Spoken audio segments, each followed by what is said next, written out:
आइए जानते हैं आज के कुछ प्रमुख अंतर्राष्ट्रीय खबरों को। पहले एक नजर आज के हेडलाइंस पर। पद्म पुरस्कार से सम्मानित हुए धरती के योद्धा, किसी ने जंगल उगाए तो किसी ने फल बेचकर स्कूल बनवाया।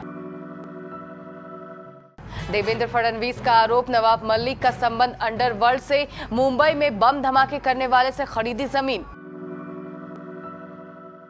तमिलनाडु में भारी बारिश से बुरा हाल, 5 लोगों की मौत, अभी टला नहीं है खतरा। यमुना के पानी में आखिर क्यों दिख रही इतनी झाग और क्यों है यह खतरनाक। मुकेश अंबानी के घर का पता पूछने वाला शख्स हिरासत में, पुलिस से बोला एंटीलिया को देखना चाहता था।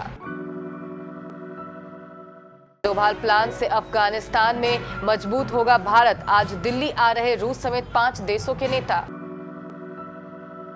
पाकिस्तान में आटा और चीनी के दाम आसमान पर, महंगाई के खिलाफ सड़कों पर उतरे लोग।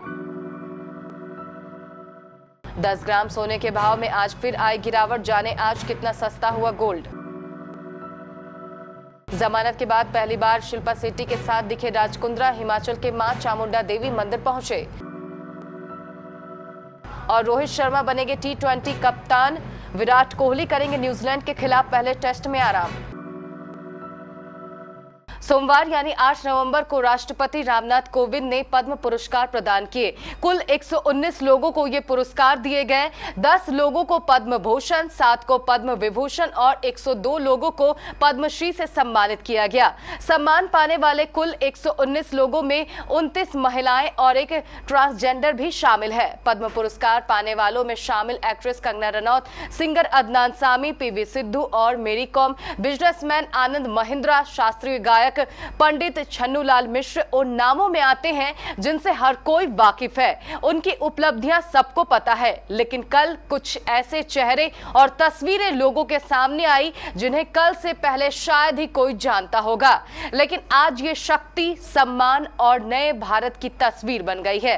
12 साल की उम्र से वे अब तक 30,000 से भी ज्यादा पौधे रोप चुकी हैं। उन्होंने फॉरेस्ट डिपार्टमेंट में अस्थायी तौर पर सेवाएं भी दी और आज भी अपने ज्ञान को नई पीढ़ी के साथ बांट रही है। पर्यावरण के संरक्षण में उनके अतुलनीय योगदान के लिए उन्हें पद्मश्री से सम्मानित किया गया। महाराष्ट्र के पूर्व सीएम देवेंद्र फडणवीस ने एनसीपी नेता नवाब मलिक के ऊपर कई गंभीर आरोप लगाए हैं। उन्होंने मंगलवार को प्रेस वार्ता आयोजित करते हुए कहा कि नवाब मलिक का सीधा संबंध अंडरवर्ल्ड से है।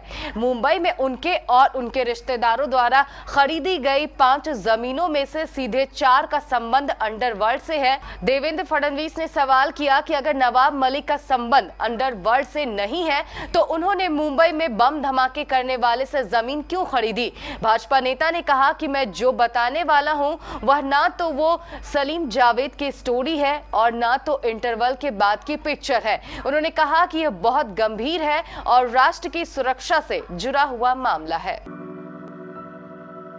तमिलनाडु के अधिकतर हिस्सों में भारी बारिश से आम जनजीवन प्रभावित हुआ है। बारिश से संबंधित घटनाओं में 5 लोगों की मौत हो गई है।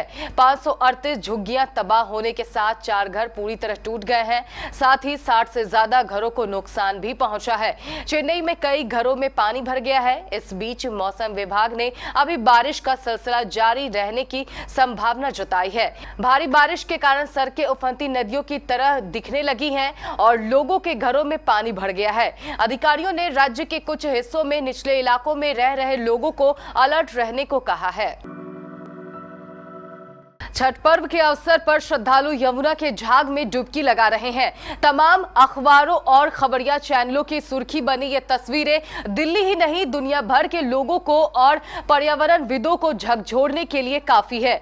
यमुना से उठते इस झाग ने दिल्ली और पड़ोसी राज्यों के बीच में राजनीतिक आग को भी भड़का दिया है, जहां भाजपा दिल्ली सरकार पर आरोप लगा रही है कि नदी की दयनीय हालात को छिपाने के लिए ही आप सरकार छठ पर्व पर यमुना में डुबकी लगाने पर प्रतिबंध लगा रही है। वहीं आपके गोपाल राय और राघव चड्ढा ने यमुना में उठते झाग के लिए हरियाणा और उत्तर प्रदेश सरकार को जिम्मेदार ठहराया है। वजीराबाद से ओखाला के बीच यमुना का 22 किलोमीटर का हिस्सा यमुनोत्री से प्रयागराज तक की यमुना की कुल 1370 किलोमीटर लंबाई का महज 2% है, लेकिन यही 2% ही 80% यमुना को प्रदूषित करने के लिए जिम्मेदार है।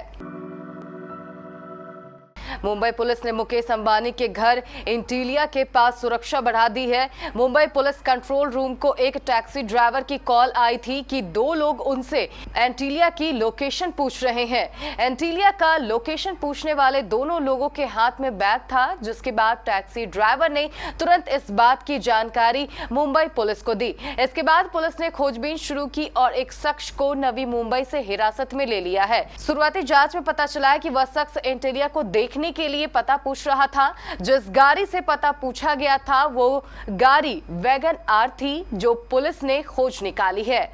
ये एक टूरिस्ट गाड़ी थी। जिस व्यक्ति से पता पूछा गया था वह गुजराती टैक्सी ड्राइवर था, जो टूरिस्ट टैक्सी चलाता है।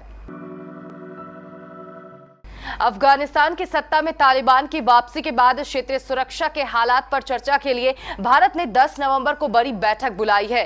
इस बैठक में ईरान, रूस के अलावा मध्य एशियाई देश ताजिकिस्तान, किर्गिस्तान, कजाकिस्तान, उज्बेकिस्तान और तुर्कमेनिस्तान भी हिस्सा लेंगे। भारत के राष्ट्रीय सुरक्षा सलाहकार अजीत डोभाल इस बैठक की अध्यक्षता करेंगे। तालिबान की वापसी के बाद से ही अफगानिस्तान में पाकिस्तान की पकड़ मजबूत हुई है और चीन भी वहां अपना दबदबा बनाने के लिए हर संभव कोशिश में जुटा है। ऐसे में भारत के पास यह बैठक अफगानिस्तान में खुद को फिर से मजबूत करने का एक बड़ा मौका साबित हो सकती है। कमरतोड़ महंगाई का सामना कर रहे झुग्गियों में रहने वाले इस्लामाबाद में सरकार के खिलाफ प्रदर्शन किया। पाकिस्तान की राजधानी में विभिन्न पेशों से जुड़े लोगों ने दैनिक उपभोग की वस्तुओं की बढ़ रही कीमतों पर लगाम लगाने में विफलता के लिए इमरान खान सरकार को दोषी ठहराया। प्रदर्शन का आयोजन आवामी कामगार पार्टी ने किया। इस प्रदर्शन में झुग्गी बस्ती से लोग, मजदूर संगठन और राजनीतिक कार्यकर्ता शामिल हुए। इमरान सरकार की निंदा करते हुए प्रदर्शनकारियों ने कहा कि वे लोग कमरतोड़ महंगाई, बेरोजगारी और स्थिरता आदि का सामना कर रहे हैं। उल्लेखनीय है कि पाकिस्तान में आटा और चीनी के दाम आसमान पर है। आटा 76 रुपए और चीनी 150 रुपए प्रति किलो बिक रही है। पेट्रोलियम पदार्थों की कीमतें भी लोगों की परेशानी का कारण बनी हुई है। त्योहारी सीजन में सोने चांदी के भाव में इस समय उतार चढ़ाव जारी है। ऐसे में अगर खरीदारी करने का प्लान बना रहे हैं आप, तो ये अच्छा मौका है। मल्टी कमोडिटी एक्सचेंज पर आज दिसंबर डिलीवरी वाले सोने के भाव में 0.04% की गिरावट दर्ज की गई। वहीं चांदी की कीमतें 0.16% की गिरावट के साथ कारोबार कर रही है। अक्टूबर डिलीवरी वाले गोल्ड की कीमत आज 0.04% की गिरावट के साथ 48,000 रुपए प्रति 10 ग्राम के लेवल पर है। वहीं आज के कारोबार में चांदी 0.16% फिसल गई। आज 1 किलो चांदी का भाव 64,774 रुपए है। पोर्नोग्राफी केस में जमानत मिलने के बाद राज कुंद्रा पहली बार अपनी पत्नी और एक्ट्रेस शिल्पा शेट्टी के साथ घूमने निकले हैं। हाल ही में वे शिल्पा के साथ हिमाचल में ज्वाला देवी और मां चामुंडा देवी मंदिर के दर्शन के लिए पहुंचे थे, जिनकी कुछ फोटोज और वीडियो सोशल मीडिया पर वायरल हो रही हैं। पोर्न केस के बाद राज कुंद्रा के शिल्पा के साथ यह पहली पब्लिक अपीयरेंस है। अगले 1-2 दिन में न्यूजीलैंड के खिलाफ T20 और टेस्ट सीरीज के लिए भारतीय टीम का ऐलान हो जाएगा। इसके पहले अटकलों का दौर शुरू हो गया है। माना जा रहा है कि भारतीय क्रिकेट में काफी बदलाव देखने को मिल सकते हैं। सीमित ओवरों में भारतीय टीम के कप्तान रोहित शर्मा को न्यूजीलैंड के खिलाफ T20 इंटरनेशनल सीरीज के लिए भारतीय टीम का कप्तान बनाया जा सकता है। इसके साथ ही शर्मा को न्यूजीलैंड के खिलाफ पहले टेस्ट मैच के लिए भी भारतीय टीम की कमान सौंपी जा सकती है। मौजूदा टेस्ट कप्तान विराट कोहली पहले टेस्ट मैच से ब्रेक ले रहे हैं और वह मुंबई में होने वाले दूसरे टेस्ट मैच के लिए टीम के साथ जुड़ेंगे।